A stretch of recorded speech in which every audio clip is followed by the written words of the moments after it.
Yumi nga. Maingit. Maingit. Anong maingit? Kakalitan mo yung tubig na lang wala na.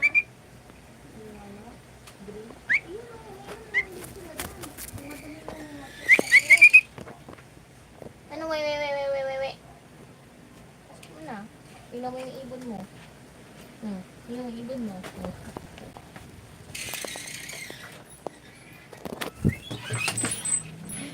Wala. Sa dalawa. Wait daw. Sino idol? Ay. Nanda. Parang kawawa ka naman dyan. Iwe.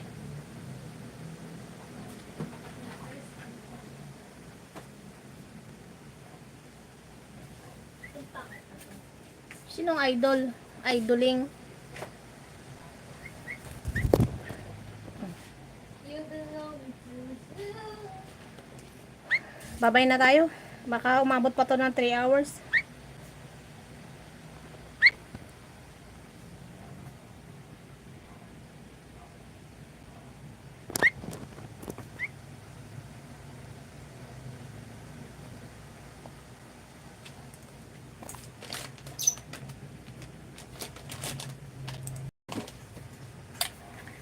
Oh, mag-11 na naman siya, oh.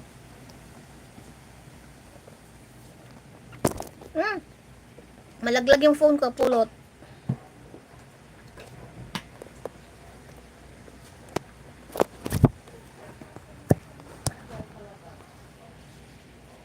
Kinakain niya yung ano.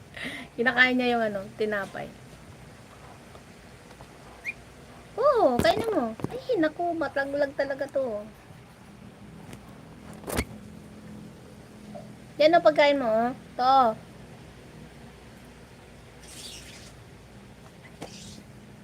Tinitingnan niya yung sarili niya sa lamig.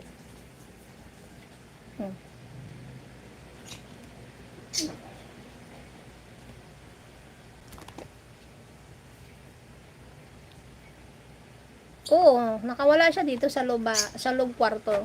Hoy. Pag naalis lang kami to, kinakulong. Kinukulong namin siya dito. Hindi ko pa nasubukan pakawalan sa labas. Dito. Yan talaga cage niya, oh. Nakalagay dyan. Pag umaalis kami, ilalagay namin siya dyan kasi baka kung saan siya sumiksik. Pag maiwan sa loob.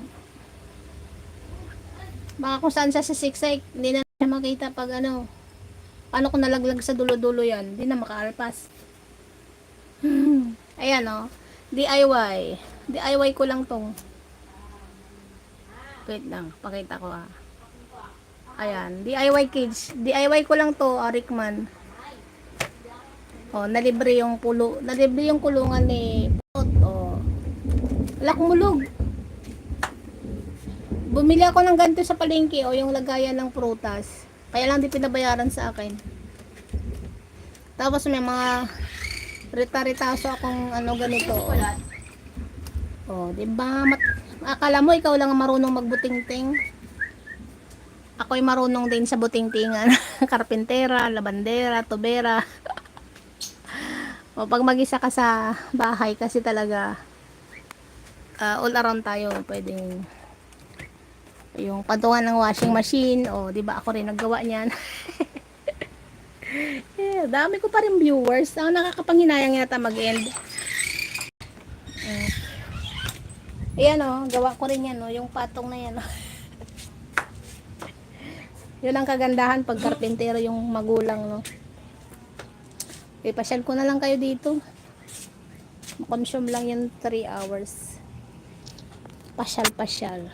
Ang ganda na ng ano ko, oh, yung prayer plant. Ang lago nila pag sa ganitong maulan na. Ito yung mga halaman. Oh, may sibuyas ako ditong tinanim, oh. Sibuyas.